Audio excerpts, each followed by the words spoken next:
Hello students, मैं हूं Shubham Goswami and welcome back to another important video. Student, अगर आप ट्वेल्थ में हैं और आपको बोर्ड एग्जाम देना है तो मैं आपके लिए लेकर आया हूं एक बहुत ही ज़्यादा इंपॉर्टेंट वीडियो। स्टूडेंट, इस वीडियो में हम क्लास 12 इंग्लिश ग्रामर के 16 मोस्ट इंपॉर्टेंट क्वेश्चंस को पढ़ेंगे। देखिए, जो क्वेश्चंस होंगे ये हमारे direct and indirect, synthesis, transformation, antonym, synonyms, one word substitution, ठीक है। इन सभी टॉपिक से मैं आपको 16 मोस्ट इंपॉर्टेंट क्वेश्चन आंसर बताने वाला हूं। तो ये वीडियो बहुत ही ज़्यादा इंपॉर्टेंट है आप सभी के लिए, क्योंकि ये क्वेश्चन आपके बोर्ड एग्जाम में कई बार पूछे जा चुके हैं और इस बार भी पूछे जा सकते हैं। तो वीडियो को लाइक कर दीजिएगा और वीडियो को देखने के बाद लास्ट में ये भी बताइएगा कि इनमें से कितने क्वेश्चन आपको पहले से ही पता थे। तो चलिए वीडियो को स्टार्ट करते हैं कि क्वेश्चन बहुत ही ज़्यादा इंपॉर्टेंट है। तो देखिए, सबसे पहला जो हमारा टॉपिक है वो है डायरेक्ट एंड इनडायरेक्ट नरेशन। जो हमारा पहला क्वेश्चन होगा वो डायरेक्ट एंड इनडायरेक्ट का होगा, ठीक है। तो देखिए, फर्स्ट क्वेश्चन हमारा है, इसमें तो आपको ये पता ही है कि हमें क्या करना है, हमें डायरेक्ट इस नरेशन से इनडायरेक्ट नरेशन में इसे कन्वर्ट करना है। जैसे देखिए, I said to him can you not do this work, यानी कि मैंने उससे कहा क्या तुम यह काम नहीं कर सकते हो। तो देखिए, ये आपका डायरेक्ट स्पीच दिया गया है, इसको हम लोग कन्वर्ट करेंगे इनडायरेक्ट स्पीच में। तो देखिए, आई को हम आई ही रहने देंगे और अगर आपका जो रिपोर्टेड क्लास है, ठीक है, ये जो आपका है, ये अगर इंट्रोगेटिव है तो हम सैड टू के स्थान पर क्या लिखते हैं, आस्क्ड, ठीक है। तो आई आस्क्ड हिम हम ऐसे ही लिख देंगे। और इसमें हम किसका यूज करते हैं, reporting verb and reported class को जोड़ने के लिए इफ या वेदर का, तो इफ लिखेंगे, ठीक है। अब हम पहले सब्जेक्ट लिखेंगे, ठीक है। सब्जेक्ट आपका है यू, यू सेकंड पर्सन का प्रोनाउन है, ये बदलेगा ऑब्जेक्ट से, ऑब्जेक्ट है हिम, हिम के लिए हम लिखेंगे ही, ठीक है, ही। कैन बदल जाएगा आपका कुड में, क्योंकि इनडायरेक्ट में जो कैन है वो कुड में कन्वर्ट हो जाता है, ही कुड नॉट, ठीक है, he could not do. This बदल जाएगा डैट में, क्योंकि इनडायरेक्ट में हम दिस को डैट में कन्वर्ट कर देते हैं, वर्क, ठीक है। ये आपका इनडायरेक्ट स्पीच हो चुका है। तो आपको दो तीन चीज़ें याद रखनी है। नंबर वन, तो आपका अगर रिपोर्टेड क्लास जो है वो इंट्रोगेटिव सेंटेंस है तो आपको सैड टू के स्थान पर आस्क्ड या इंक्वायर्ड ऑफ का यूज करना है, ठीक है। तो आई आस्क्ड हिम, अब इसमें आपको क्या करना है, दैट का यूज नहीं करना है, यहाँ पर इफ का यूज करते हैं, ठीक। इंट्रोगेटिव सेंटेंस में अगर आपका हेल्पिंग वर्ब आगे है तो आपको इफ या वेदर का यूज करना है, ठीक है। इफ या वेदर, वेदर में यहाँ पर लिख देता हूँ, इस प्रकार से लिखा जाएगा, ठीक है। तो इफ, अब पहले आपको सब्जेक्ट लिखना है, क्योंकि यू है, यहाँ पर यू है सेकंड पर्सन का प्रोनाउन, ये बदलेगा ऑब्जेक्ट से, ऑब्जेक्ट है हिम, हिम के लिए हम सब्जेक्ट का यूज करेंगे ही, ठीक है। कुड नॉट, कैन को कुड में कन्वर्ट कर लेंगे, नॉट डू दिस, अगर आपके इनडायरेक्ट स्पीच में दिया गया है तो इनडायरेक्ट में बदलेंगे तो डैट कर देंगे, तो डैट वर्क, ठीक है। अब सेकंड क्वेश्चन भी हमारा डायरेक्ट और इनडायरेक्ट है। तो देखिए, इसमें भी आपको भी समझ में आ जाएगा कि कैसे हम कन्वर्ट करते हैं। देखिए, the doctor said to the patient do not smoke cigarettes, ठीक है। यानी कि डॉक्टर ने रोगी से कहा सिगरेट मत पिए, ठीक है। तो देखिए, यहाँ पर आपका क्या है, जो ये रिपोर्टेड क्लास है ये इंपरेटिव सेंटेंस है, ठीक है। देखिए, डोंट स्मोक सिगरेट्स, यानी कि सिगरेट ना पिए, ठीक है, ना पियो। तो देखिए, ये आपका क्या है, इंपरेटिव सेंटेंस है। तो हम रिपोर्टेड क्लास जो आपका है इसके भाव के अनुसार हम सैड टू के स्थान पर लिखेंगे। अगर यहाँ पर रिक्वेस्ट किया जा रहा है तो आप रिक्वेस्टेड लिखिए, एडवाइस दिया जा रहा है तो एडवाइस लिखिए, ठीक है। ऑर्डर दिया जा रहा है तो ऑर्डर लिखिए, लेकिन यहाँ पर डॉक्टर जो है वो पेशेंट को एडवाइस दे रहा है कि सिगरेट मत पियो, ठीक है, ये हानिकारक है। तो हम लिखेंगे द डॉक्टर सैड टू के स्थान पर हम लिख देंगे एडवाइज्ड, ठीक है। क्यों, क्योंकि एडवाइस यहाँ पर दिया जा रहा है, ठीक है। डॉक्टर एक पेशेंट को एडवाइस ही देगा, ठीक है। एडवाइस द पेशेंट, ठीक है। अब चूंकि यहाँ पर डोंट है, अगर ये डोंट ना होता तो आपको टू लिखना होता, लेकिन यहाँ पर आप लिखेंगे नॉट टू, ठीक है। अगर आपका इम्परेटिव सेंटेंस इंट्रोगेटिव में है, यानी कि इम्परेटिव सेंटेंस निगेटिव में है, तो आपको पहले नॉट लगाना है फिर टू लगाना है, क्योंकि जो आपका रिपोर्टेड क्लास है अगर वो इम्परेटिव सेंटेंस है तो आपको टू का यूज करना होता है। यहाँ पर डोंट है यानी कि निगेटिव है तो नॉट टू, ठीक है। स्मोक हम ऐसे लिख देंगे, फिर लिख देंगे सिगरेट्स, ठीक है। तो इस प्रकार से आपको एक एक क्वेश्चंस को समझना है। तो दो क्वेश्चन मैंने आपको बताया डायरेक्ट एंड इनडायरेक्ट स्पीच के। अब हम जो तीसरा क्वेश्चन देखेंगे वो हमारा होगा सिंथेसिस ऑफ सेंटेंसेज। तो देखिए, तीसरा क्वेश्चन जो है ये हम सिंथेसिस के क्वेश्चन देखेंगे। दो क्वेश्चन हमने डायरेक्ट एंड इनडायरेक्ट देखे, अब हम देखेंगे सिंथेसिस के इंपॉर्टेंट क्वेश्चन, ठीक है। तो तीसरा क्वेश्चन हमारा सिंथेसिस है। सिंथेसिस का मतलब, सिंथेसिस ऑफ सेंटेंसेज का मतलब वाक्यों को जोड़ना, ठीक है। जैसे देखिए, सुभाष आंसर्ड माय क्वेश्चन, यानी कि सुभाष ने मेरे प्रश्न का उत्तर दिया, हिज आंसर वाज करेक्ट, उसका आंसर सही था, उसका उत्तर सही था। तो देखिए यहाँ पर एक फुल स्टॉप लगा है, यानी कि ये एक सेंटेंस है और यहाँ से यहाँ तक एक दूसरा टेंस है। तो दो सेंटेंस यहाँ पर आपको दिए गए हैं, इन दोनों को जोड़कर एक सेंटेंस में कन्वर्ट करना है और जो आप कन्वर्ट करेंगे, जोड़ेंगे, वो आपका सिंपल सेंटेंस होना चाहिए, ठीक है। और याद रखिएगा कि जब हम इन्हें जोड़ेंगे तो इनका मीनिंग भी नहीं बदलना चाहिए। जैसे देखिए, Subhash answered my question, Subhash ने मेरे प्रश्न का उत्तर दिया, हिज आंसर वाज करेक्ट, उसका उत्तर सही था, ठीक है। तो ये इन दोनों सेंटेंस को आपको जोड़कर एक सेंटेंस में कन्वर्ट करना है। जिस सेंटेंस में आप कन्वर्ट करेंगे वो सिंपल सेंटेंस होना चाहिए, ठीक है। और जो कहा जा रहा है क्वेश्चन में वही आंसर में भी होना चाहिए, अर्थ सेम होना चाहिए। तो लिखेंगे हम सुभाष आंसर्ड माई क्वेश्चन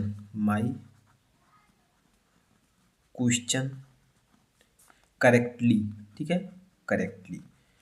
अब देखिए हमने क्या कहा, ऊपर था कि सुभाष ने मेरे प्रश्न का उत्तर दिया, उसका उत्तर सही था। नीचे क्या है, सुभाष ने मेरे प्रश्नों का उत्तर सही से दिया, ठीक है। करेक्टली का मतलब सही से। तो इसी प्रकार से आपको सिंथेसिस सॉल्व करना है। देखिए मैंने दोनों सेंटेंस को जोड़कर एक सेंटेंस में कन्वर्ट कर दिया, ये भी सिंपल सेंटेंस है, ठीक है। ऐसे ही आपको जो ब्रैकेट में दिया गया है उसी के अनुसार आपको सेंटेंस को जोड़ना है, ठीक है।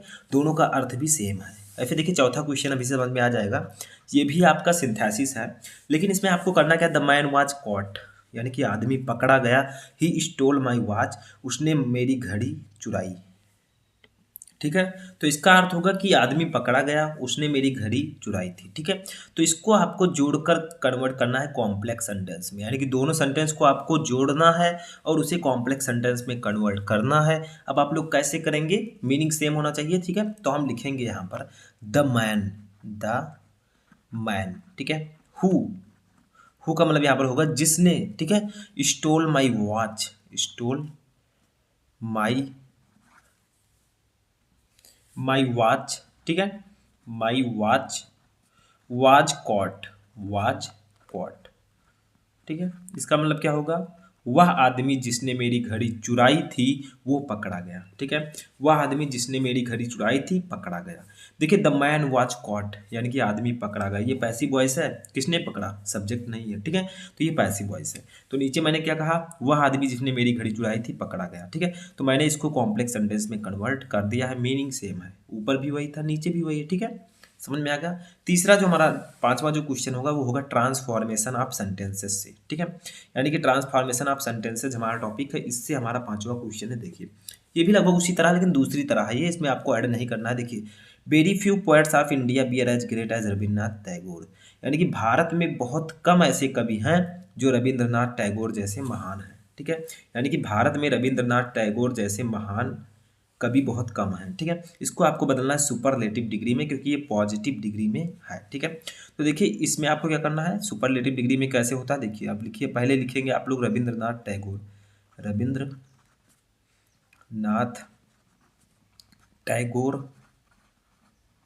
Was one of the greatest poets of India, ठीक है, ऑफ इंडिया। यानी कि भारत में रविंद्रनाथ टैगोर जी भारत के महान कवियों में से एक हैं, ठीक है। और ऊपर क्या था, बहुत कम ऐसे कवि हैं, भारत में बहुत कम ऐसे कवि हैं जो रविंद्रनाथ टैगोर जैसे महान हैं। इसको मैंने सुपरलेटिव डिग्री में कन्वर्ट कर दिया।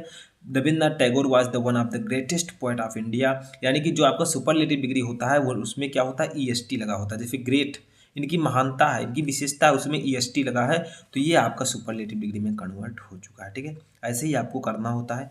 नेक्स्ट देखेंगे, अभी समझ में आ जाएगा। देखिए नेक्स्ट क्वेश्चन हमारा है, ये भी आपका ट्रांसफॉर्मेशन ही है।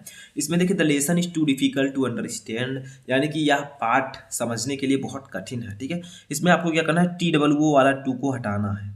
तो इसमें एक रूल है, मैंने आप लोगों को बताया है, द लेसन, यहाँ पर आपको द लेसन के स्थान पर तो लिखेंगे आप लोग द लेसन इज, जब हम TOO को हटाएंगे तो यहाँ पर सो का यूज करेंगे, सो, ठीक है। डिफिकल्ट, ठीक है। फिर हम लिखेंगे डैट। अब चूंकि यहाँ पर आपका सब्जेक्ट नहीं है तो यहाँ पर हम क्या करेंगे, इट लगाएंगे, ठीक है, क्योंकि टॉपिक है, लेसन है, तो वो आपका निर्जीव है, उसके लिए हम इट का यूज करेंगे। तो दैट, ठीक है, तो हम लिखेंगे यहाँ पर that one can not understand it. ठीक है, तो the lesson is so difficult, T W के स्थान पर हम सो का यूज करेंगे, so difficult that one can not understand it. अगर यहाँ पर होता कि he is too poor to buy, ठीक है, तो आपको क्या करना होता, he is so poor that one can not buy it. ऐसे ही आपको यहाँ पर सॉल्व करना होता है। ठीक है, आपको अलग अलग तरीके से अलग अलग टेंसेस भी देखने को मिलेंगे, तो मैं आपको आगे बताता रहूँगा। अब नेक्स्ट टॉपिक 7वां जो क्वेश्चन होगा वो हमारा होगा सिंटैक्स से। सिंटैक्स में हमें क्या करना होता है, सिंटैक्स में हमें सेंटेंस दिया रहता है, जैसे दिया गया है इसमें कुछ गलती है उसको आपको सही करना होता है। ठीक है, करेक्शन ऑफ सेंटेंसेज, यानी कि सेंटेंसेज को करेक्ट करना, सही करना। तो देखिए यहाँ पर होगा मिस्टर पी के रॉय इज ए एमपी, यानी कि मिस्टर पी के रॉय एक एमपी है। इसमें गलती क्या है, तो देखिए मिस्टर पी के रॉय इज एन, यहाँ पर एक स्थान पर एन का यूज करना है। अब बहुत सारे स्टूडेंट कहेंगे सर यहाँ पर यम है, यम के साथ हम एन का यूज कैसे करेंगे, क्योंकि वॉवेल्स के आगे हम एन का यूज करते हैं। बट यहाँ पर देखिए पी के रॉय की ये जो है एक पोस्ट है, एक पद है, एमपी है वो। ठीक है, तो यहाँ पर पोस्ट या पद के लिए हम एन का यूज करेंगे। जब आप रूल पढ़ेंगे तो आपको समझ में आ जाएगा। ठीक है, नेक्स्ट देखते हैं। नेक्स्ट हमारा है sun gives us light and life, यानी कि सूर्य हमें प्रकाश और जीवन देता है। इसमें क्या गलती है, देखिए सन के आगे हम हमेशा द का यूज करते हैं, तो लिखेंगे the sun gives us light and life. ठीक है, एंड लाइफ, यानी कि सूर्य हमें प्रकाश और जीवन देता है। ठीक है, तो इस प्रकार से आपको सिंटैक्स में करना होगा, जो गलतियां होंगी उसको आप लोग सही करके लिखिए। नेक्स्ट जो हमारा टॉपिक है 9वां क्वेश्चन, तो देखिए जो 9 नंबर क्वेश्चन हमारा ये है एंटोनिम का। ठीक है, एंटोनिम का मतलब क्या होता है, विलोम शब्द। जैसे देखिए 9 नंबर ओल्ड, ओल्ड का मतलब क्या होता है, पुराना, तो इसका एंटोनिम क्या होगा, न्यू, न्यू मतलब नया। तो ये एक दूसरे के विलोम है, यानी कि एंटोनिम्स है। 10 नंबर देखिए सक्सेस, सक्सेस का मतलब क्या होता है, सफलता, तो इसका क्या हो जाएगा, इसका हो जाएगा फेलर। ठीक है, FAILURE, फेलोर। फेलोर का मतलब भी होता है असफलता। देखिए सफलता का एंटोनिम असफलता। ठीक है, तो दोनों आपके एक दूसरे के विलोम शब्द हैं, जमीन आसमान का फर्क है। नेक्स्ट क्वेश्चन हमारा है रॉन्ग। अब रॉन्ग का एंटोनिम बताइए क्या होगा, विलोम शब्द राइट। ठीक है, राइट का मतलब सही। तो इसमें क्या होगा, एक दूसरे के विलोम वर्ड को हम यूज करते हैं, इनका अर्थ अलग अलग होता है, एक दूसरे के विपरीत होता है। ठीक है, विपरीतार्थक शब्द भी हम इसे कह सकते हैं। ठीक है, यानी कि इन दोनों के अर्थ विपरीत है। नेक्स्ट हमारा 12 नंबर क्वेश्चन है सिनोनिम्स का। सिनोनिम्स के मतलब क्या होता है, इसमें वर्ड तो अलग अलग होंगे लेकिन उनका अर्थ सेम होगा। जैसे देखिए एम्प्टी, एम्प्टी का सिनोनिम क्या होगा, वैकेंट। एम्प्टी का मतलब होता है खाली, वैकेंट का मतलब भी होता है खाली या रिक्त। ठीक है, एम्प्टी आप लोगों ने वर्ड यूज सुना होगा वर्ड को, एम्प्टी स्थान, जैसे खाली स्थान या रिक्त स्थान। ठीक है, वैकेंट का मतलब खाली या रिक्त, दोनों के अर्थ समान है, बस वर्ड अलग अलग है। ठीक है, तो इनको हम लोग कहते हैं समानार्थी शब्द। इसमें वर्ड तो अलग अलग है लेकिन इनका अर्थ समान है। 13 नंबर देखिए ग्रीफ, ग्रीफ का मतलब होता है दुख या शोक। ठीक है, तो इसका क्या हो जाएगा, सौरो। सौरो का मतलब भी होता है दुख या शोक, या एक और लिख सकते हैं सैडनेस। इन दोनों का मतलब भी होता है दुख या शोक। ठीक है, नेक्स्ट क्वेश्चन हमारा हैंडसम। हैंडसम का मतलब होता है सुंदर, इसका हो जाएगा ब्यूटीफुल। ब्यूटीफुल इसका मतलब भी होता है सुंदर। ठीक है, तो इन दोनों का अर्थ सुंदर होगा, यानी कि अर्थ समान है और इसके वर्ड अलग अलग हैं। ठीक है, अब लास्ट हमारा टॉपिक है और 15 नंबर क्वेश्चन हमारा है वन वर्ड सब्सटीट्यूशन का। इसका मतलब होता है अनेक शब्दों के लिए एक शब्द। जैसे देखिए a life history of a man written by someone else, यानी कि किसी दूसरे के द्वारा लिखा गया एक आदमी का इतिहास, एक आदमी का जीवन इतिहास, उसको हम क्या कहते हैं, बायोग्राफी। बायोग्राफी यानी कि जीवन परिचय। देखिए कोई भी व्यक्ति अपना जीवन परिचय नहीं लिख सकता, वो अपना जन्म लिख सकता है, अपना शिक्षा दीक्षा लिख सकता है, अपनी माता पिता का नाम लिख सकता है, लेकिन अपनी मृत्यु को वहाँ पर नहीं लिख सकता, क्योंकि वो जिंदा है तो अपनी मृत्यु का कैसे लिखेगा। तो किसी दूसरे के द्वारा लिखा गया एक आदमी का जीवन इतिहास, उसको हम लोग कहते हैं बायोग्राफी, यानी कि जीवन परिचय। ठीक है, जिसमें उसका जन्म से लेकर मृत्यु तक पूरी चीज़ें लिखी होती हैं। दूसरा देखिए ए पर्सन हु स्टडीज और राइट्स अबाउट हिस्ट्री, यानी कि वह व्यक्ति जो इतिहास के बारे में पढ़ता और लिखता है, उसे हम क्या कहते हैं, उसे हम लोग कहते हैं हिस्टोरियन। हिस्टोरियन यानी कि इतिहासकार। ठीक है, उसे हम लोग कहते हैं हिस्टोरियन यानी कि इतिहासकार, जो कि इतिहास के बारे में पढ़ता और लिखता है। तो इसी को हम लोग कहते हैं वन वर्ड सब्स्टिट्यूशन। ठीक है, इसमें आप लोगों को इस प्रकार से दिया रहेगा। तो आई होप कि आपको ये 16 क्वेश्चन अच्छे से समझ में आ चुके होंगे। अब आप लोगों को कमेंट बॉक्स में बताना है कि इनमें से कितने क्वेश्चन आपको पहले से पता थे। देखते हैं कितने स्टूडेंट को इनमें से कितने क्वेश्चन पहले से पता थे।